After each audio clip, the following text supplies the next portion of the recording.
ஆசீர்வாதமாய் கர்த்தர் உங்களை விளங்கச் செய்வார். அல்லேலூயா. துன்பத்தில் இருக்கும்போது கூட சொல்லுங்க, கர்த்தர் என்னை நல்லா வைப்பார். கஷ்டத்தில் இருக்கும்போது கூட சொல்லுங்க, கர்த்தர் என்னை சுகத்தோடு வாழ வைப்பார். கண்ணீரின் பள்ளத்தாக்கில கூட சொல்லுங்க, கர்த்தர் என்னை பிழைக்க வைப்பா. ஏன்னா வார்த்தை அப்படிதான் சொல்லுது. இந்த நாளிலும் கூட தேவனுடைய வார்த்தை அப்படிதான் நமக்கு கடந்து வரப்போகிறது. இந்த வார்த்தை என்னை தேற்றினதை போல உங்களையும் நிச்சயமாய் தேற்றும் என்று நான் விசுவாசிக்கிறேன். வேதத்திலே நாம் எடுத்து திருப்பிக் கொள்ளுவோம். பிலிப்பியருக்கு எழுதின நிருபம் 4வது அதிகாரம். பிலிப்பியருக்கு எழுதின நிருபம் 4வது அதிகாரம். அதிலே 18வது வசனத்தை நாம் வாசிக்க நாம் கேட்போம்.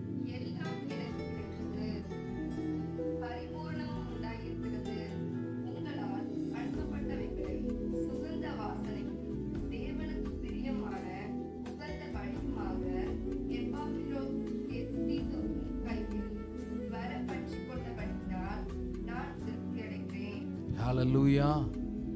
எல்லாரும் சொல்லலாமா? எல்லாம் எனக்கு கர்த்தருடைய சமூகத்தில், கர்த்தருடைய பர்வதத்தில் வந்திருக்கிற, பரிசுத்த ஆராதனைக்கு வந்திருக்கிற உங்களுக்கு எல்லாம் கர்த்தர் கிடைக்க கர்த்தர் கிருபை செய்வார். அது எப்படி கிடைக்கும் கேட்டா, பரிபூர்ணமாய் உனக்கு கிடைக்க கர்த்தர் கிருபை செய்வார். கர்த்தர் உன்னை திருப்தியாக்கி நடத்த வல்லவராக இருக்கிறார். எல்லாரும் நம்பிக்கையோடு சொல்லுங்க, எல்லாமே எனக்கு கிடைக்கும். ஆமே. எல்லாமே கர்த்தர் எனக்கு கொடுப்பாரு.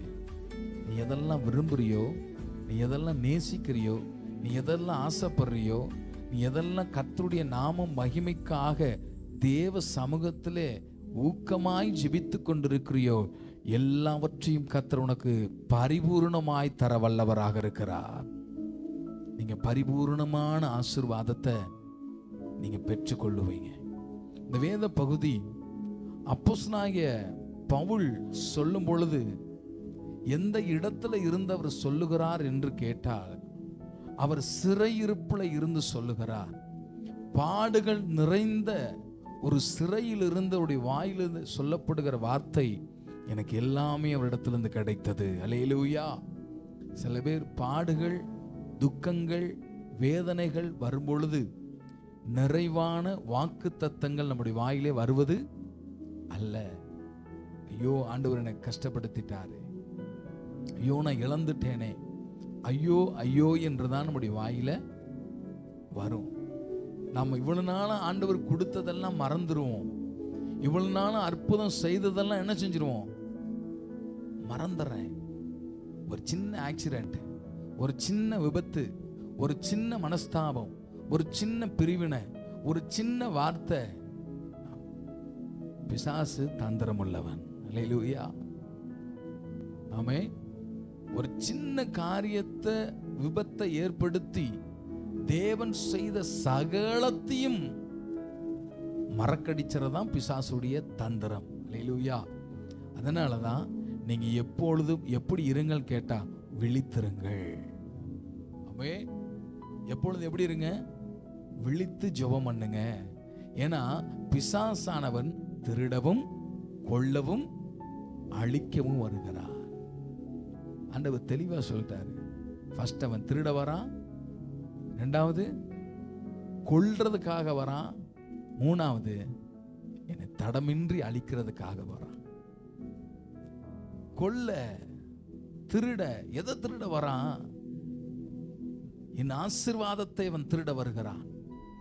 தேவன் தந்த ஆசீர்வாதத்தை அவன் கொள்ளையாடும்படியாய் வருகிறான், திருட வருகிறான். இரண்டாவது என்ன கொல்ல வருகிறான். கிறிஸ்துவுக்காக நான் நிக்கிறேன்ல,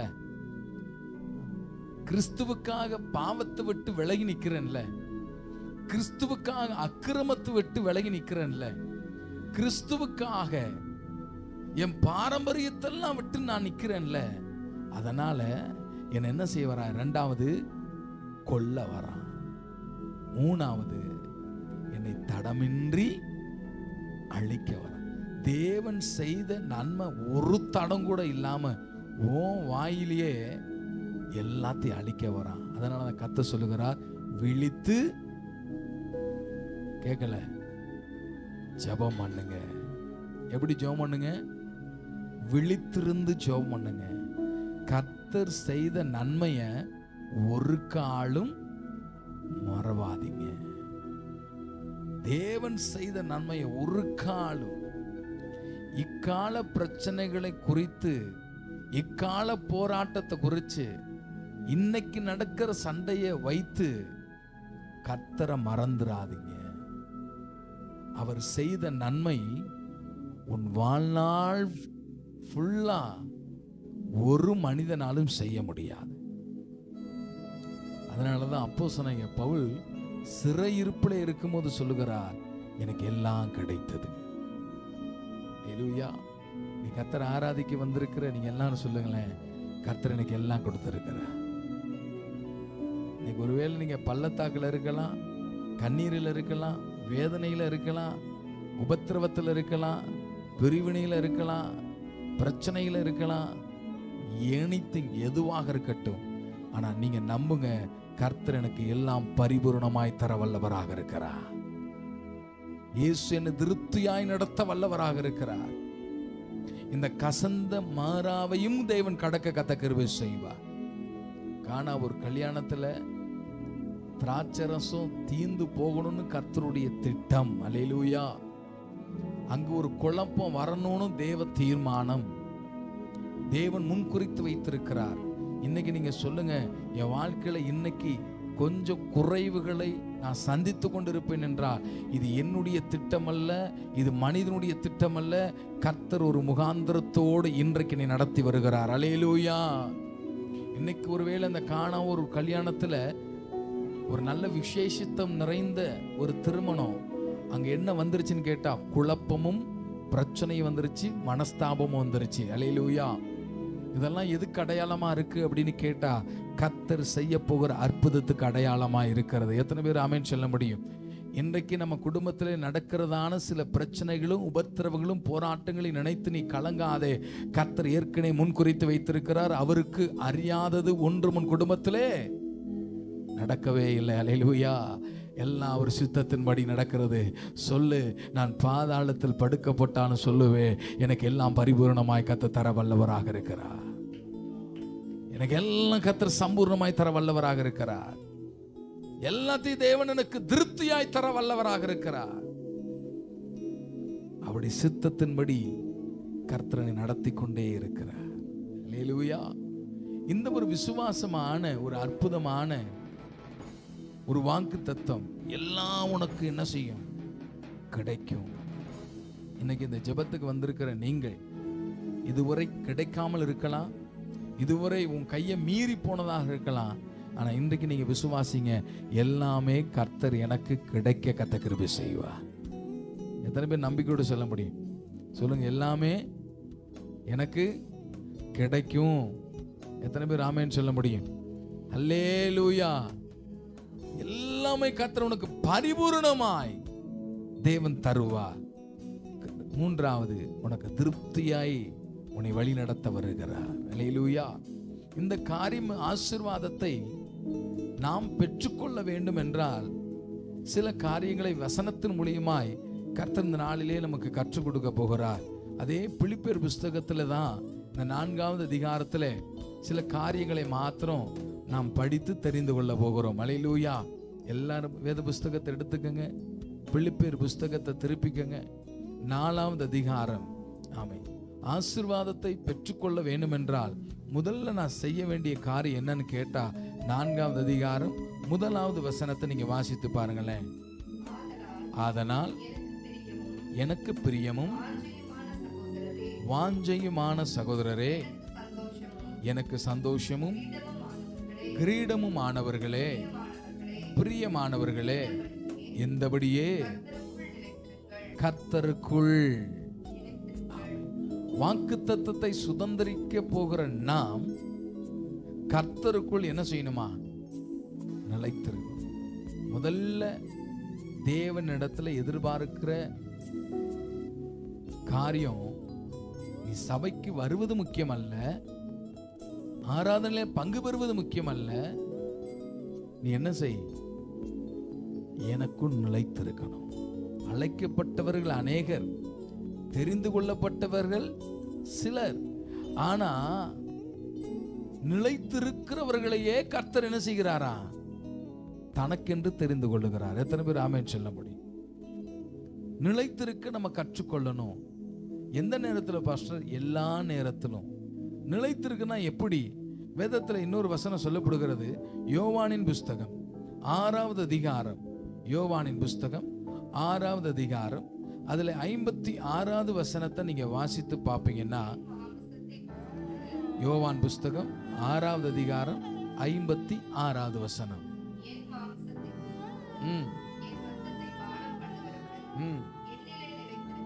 என்னிலே நிலைத்திருக்கிறான், நானும் அவனிலே நிலைத்திருக்கிறேன். நிலைத்திருக்க வேண்டும்னா நான் எதுல நிலைத்திருக்குவேன் அப்படின்னு கேட்டா, என் மாம்சத்தை புசித்து என் இரத்தத்தை பானம் பண்ணுகிறவன் ராபோஜனோ.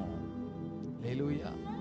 இந்த கர்த்தருடைய இரத்தத்திலே, கர்த்தருடைய சரீரத்திலே எவன் புசிக்கிறானோ அவன் கர்த்தருக்குள்ள எப்படி இருப்பானா, நிலைத்திருப்பான். அவனுக்குள் கர்த்தர் எப்படி இருப்பாரு, நிலைத்திருப்பார். நான் கர்த்தருக்குள்ள நிலைத்திருக்கணுங்க. என்ன வந்தாலும், என்ன காரியம் வந்தாலும், நான் கிறிஸ்துவின் அன்பை விட்டு ஒரு காலம் என்ன செய்ய மாட்டேன், நான் பிரிக்கப்பட மாட்டேன். ஆனா நான் எப்படி இருப்பேன், நான் நிலைத்திருப்பேன். கிறிஸ்துவ வாழ்க்கையினாலே பாடுதான், பிரச்சனை தான், பலவீனம் தான். அப்போஸ்தலனாகிய பவுல் சொல்லுகிறார், நான் பட்ட துன்பங்கள் அநேகம், ஆனா எதுவும் கிறிஸ்துவின் அன்பை விட்டு என்னை என்ன செய்யல, என்னை பிரிக்கவே இல்லை. நான் ஜெபத்துல நிலைச்சிருக்கிறேன், வீட்டு ஜெபத்துல நிலைச்சிருக்கிறேன், குடும்ப ஜெபத்துல நிலைச்சிருக்கிறேன். என்னதான் பிரச்சனை வந்தாலும் என்ன அசைக்க முடியல. ஏன்னா நான் கர்த்தருக்குள்ள எப்படி இருக்கிறேனா, நிலைத்திருக்கிறேன். அவருடைய மாம்சமும் அவருடைய இரத்தமும் என்னை பிழைக்க வைத்திருக்கிறது. ஹல்லேலூயா. நிலைத்திருக்கிறவனே பரிபூரண ஆசீர்வாதத்தை பெற்றுக்கொள்ளுகிறவனாய் இருக்கிறான். நான் நிலைத்திருக்கணும் அப்படின்னா நான் என்ன செய்யணும்னா, முதல் வசனத்தில் சொல்லப்படுகிறது, ஆகையால் எனக்கு பிரியமும் வாஞ்சையும். யாருக்கு பிரியமா இருக்கணும்? கர்த்தர். உலகத்துக்கு அல்ல, மனுஷனுக்கு அல்ல, கர்த்தருக்கு பிரியமாயிரு. வாஞ்சையுள்ள மனுஷனாயிரு. எதுல வாஞ்சையாரு? ஊழியம் செய்வதில் வாஞ்சையாரு, ஆண்டவர் ஆராதிப்பதில் வாஞ்சை, நேரத்துக்கு வருவதில். சவுண்ட் குறையுதே. ஆமென். கர்த்தரை காத்திருந்து ஜெபிப்பதில், ஸ்தோத்திரம் பண்ணுவதில், விசாரிப்பதில். ஹல்லேலூயா. இன்னைக்கு என் வாஞ்சை என்ன எப்படி இருக்கு? எதை தேடுது, எதை பார்க்குது? வாஞ்சிக்கிறேன். உன் வாஞ்சை நல்லதுதான், ஆனா கிறிஸ்துவுக்குள்ளே உன் வாஞ்சை எப்படி இருக்கு? கர்த்தருக்கு பிரியமானபடி நீ வாஞ்சிப்பா என்றால், சகோதரரே, எனக்கு சந்தோஷமும், நீங்க எப்படி இருப்பீங்களா, கிரீடமுமா இருப்பீர்கள். ஹல்லேலூயா. ஆண்டவர் உங்களை எப்படி பார்க்கிறாருன்னா, கிரீடமுள்ள பிள்ளையாக கர்த்தர் பார்க்கிறார். உன் வாஞ்சை எப்படி இருக்குன்னு கேட்டா, கர்த்தருடைய நாம மகிமைக்காய் இருக்கும். ஆண்டவர் ஆராதிப்பதில் நான் ஒரு வாஞ்சை, முழங்கால் படிவதில், வழக்கம் போல 3 வேளை ஜெபிப்பதில், வாரத்தில் ஒரு நாள் உபவாசிப்பதில். கேட்கல? வாஞ்சை. இதான் கர்த்தருக்கு பிரியம். இதிலே நிலைத்திருப்பீர்கள் என்றால், வேதம் சொல்லுகிறது, எல்லாம் உனக்கு கிடைக்க கர்த்தர் உன்னை நடத்த வல்லவராக இருக்கிறார். ஹல்லேலூயா. கர்த்தரிடத்திலிருந்து வருகிற ஆசீர்வாதம் அது 6 மாதம் 1 வருடம் அல்ல, உன் வாழ்நாள் முழுதும் அது சாட்சியாய் விளங்க பண்ணும். எத்தனை பேர் அதை நம்பிக்கையோடு சொல்ல முடியும்? அது சாட்சியாய் இருக்கும். ஆனா கர்த்தருக்கு விருப்பம் இல்லாதது, நல்லா பாருங்களேன், 1 மாசம் சந்தோஷமா இருக்கும், 1 நாள் சந்தோஷமா இருக்கும், பல நாள் எனக்கு எப்படி இருக்குமா, துக்கமாவே இருக்கும், பல நாள் எனக்கு வேதனையாவே இருக்கும். அல்லேலூயா. கர்த்தருக்கு பிரியமா வாழ கத்துக்கொள்ளுங்க. சவுலை குறித்து வேதத்தில் வாசிக்கிறோம்.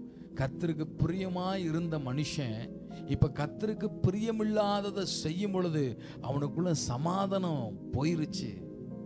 பழைந்து திரிவுந்துகிறான். எங்க போனா சமாதானம் கிடைக்கும், எங்க போனா நிம்மதி கிடைக்கும், எங்க போனா என் பதவி கிடைக்கும், எங்க போனா என் ஆசீர்வாதம் கிடைக்கும் அலையிறான். ஆனா வேதம் சொல்லுகிறது, கர்த்தருக்கு பிரியமானதை செய். அல்லேலூயா. கர்த்தருக்கு பிரியமானதை வாஞ்சி, அதுதான் உனக்கு எல்லாம் கிடைக்க கர்த்தர் கிருபை செய்வார். எத்தனை பேர் ஆமென் சொல்லுவீங்க? ஆண்டவருக்கு பிரியமில்லாததை நீ எத்தனை முறை வாஞ்சித்தாலும் அது உனக்கு தோல்வியில தான் போய் முடியும். இன்னைக்கு ஆண்டவர் சொல்லுகிறார், எனக்கு பிரியமானபடி நீங்க என்ன செய்யுங்க, வாஞ்சிங்க, அது உனக்கு எல்லாம் கிடைக்க கர்த்தர் கிருபை செய்ய வல்லவராக இருக்கிறார். அவருடைய இரத்தத்தையும் அவருடைய சரீரத்தையும் பானம் பண்ண என்ன செய்யாதீங்க, மறந்துடாதீங்க, அதை விட்டுறாதீங்க. அந்த இரத்தமும் அந்த சரீரம் தான் உன்னை நிலைத்திருக்க கர்த்தர் கிருபை செய்வார். எத்தனை பேர் ஆமென் சொல்ல முடியும்? அல்லேலூயா. 2வது சொல்லுகிறேன், வாசிக்கலாம்.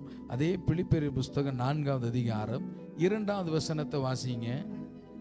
கர்த்தருக்குள் ஒரே சிந்தையாய் இருக்க புத்தி சொல்லுகிறேன். கர்த்தருக்குள் 2வது நீங்க எப்படி இருக்கணுமா, ஒரே சபையில் எப்படி இருக்கணும், விசுவாசிக்குள்ள எப்படி இருக்கணும், ஊழியத்துக்குள்ள எப்படி இருக்கணும், குடும்பத்துக்குள்ள எப்படி இருக்கணும், ஒரே சிந்தை. அல்லேலூயா. நானும் என் வீட்டாரும் வெவ்வேறு தெய்வத்தை சந்திப்போன்னு சொல்லல, வெவ்வேறு கடவுளை வணங்குவோன்னு சொல்ல, நானும் என் வீட்டாரும் என் கர்த்தரையே சேவிப்போம். அல்லேலூயா. உங்க சிந்தை மாறக்கூடாது, உங்க திட்டம் மாறக்கூடாது, உங்க யோசனை மாறக்கூடாது. ஆமே. ஒருவேளை வெவ்வேறு சிந்தனையா இருந்தாலும் தேவ சமூகத்துல நீங்க ஜெபம் பண்ணுங்க. ஆண்டவரே, எனக்கு எப்படிப்பட்ட சிந்தனையை கொடுங்க, ஒரே சிந்தை. அல்லேலூயா. இன்னைக்கு பெந்தைக்கோஸ்தை என்ற முழு சபையும் ஒரே சிந்தையாகத்தான் இருக்கிறது. கர்த்தர் 2ஆம் வருகையிலே கடந்து வருவார். அல்லேலூயா. கர்த்தர் சீக்கிரம் கடந்து வருவார். ஒரே சிந்தனை. சபையும் விசுவாச பிள்ளைகளும் எப்படி இருக்கணும் கேட்டா ஒரே சிந்தனையா இருக்கணும். ஊழியக்காரரும் விசுவாசிகளும் எப்படிப்பட்ட சிந்தனை, அப்பதான் ஊழியம் வளரும். ஊழியக்கார ஒரு சிந்தை, விசுவாசி ஒரு சிந்தையா இருக்கவே கூடாது. ஆமே. ஆடுகள் மேய்ப்பனுடைய சத்தத்தை கவனமா கேட்டு நடக்கும். மேய்ப்பன் எப்படி நடக்கிறாரோ, எந்த திசையை காட்டுகிறாரோ அந்த திசைக்கு தான் ஆடுகள் என்ன செய்யுமா, பின்னே கடந்து போகும். அல்லேலூயா. அப்ப நமக்கெல்லாம் ஒரு மேய்ப்பன் யாருன்னு கேட்டா ஆண்டவராய் இயேசு கிறிஸ்து மாத்திரமே. எத்தனை பேர் ஆமென் சொல்ல முடியும்?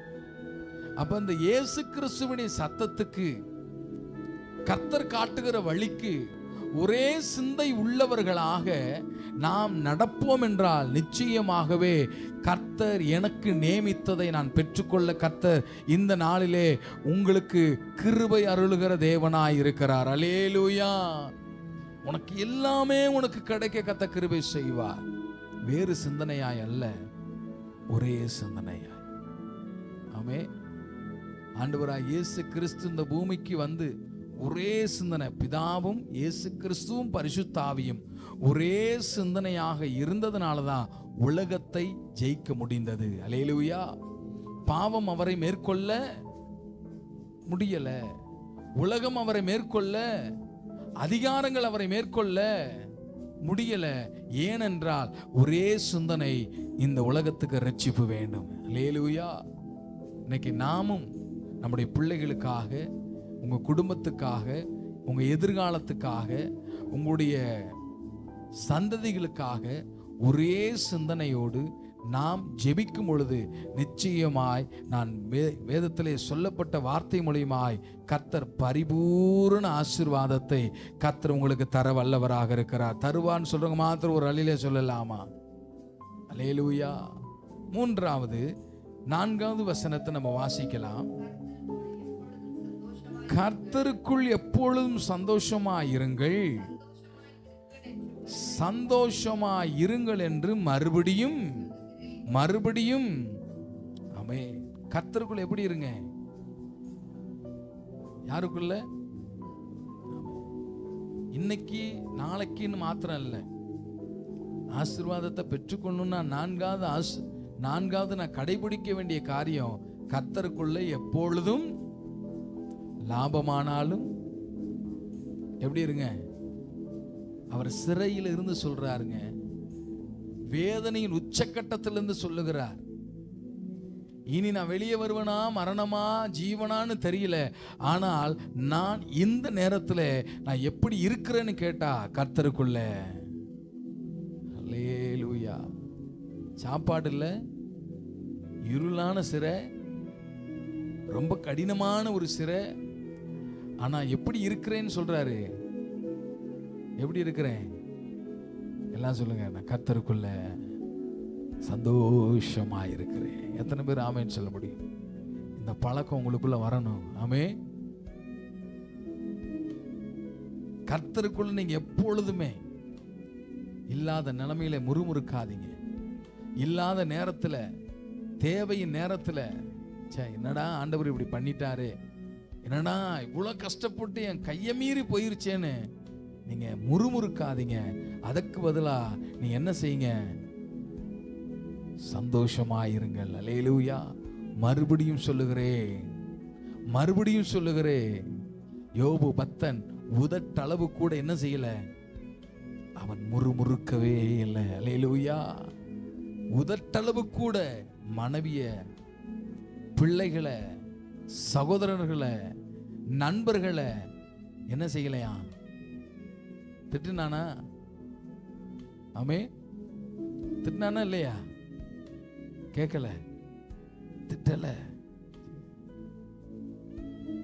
என்னென்ன வார்த்தையோ சொல்லி இன்னைக்கு நம்மளாம் பேசுறோம்ல. இவங்க என்ன பழி வாங்கிட்டாங்க, இவங்க என்ன விரோதிச்சிட்டாங்க, என்னென்னமோ வாய்க்கு வந்ததெல்லாம் சொல்றோம். ஆனா யோபுவின் வாழ்வில முறுமுறுக்கவே சொல்றாரு, நான் கர்த்தருக்குள்ளே மகிழ்ச்சியா இருக்கிறேன்.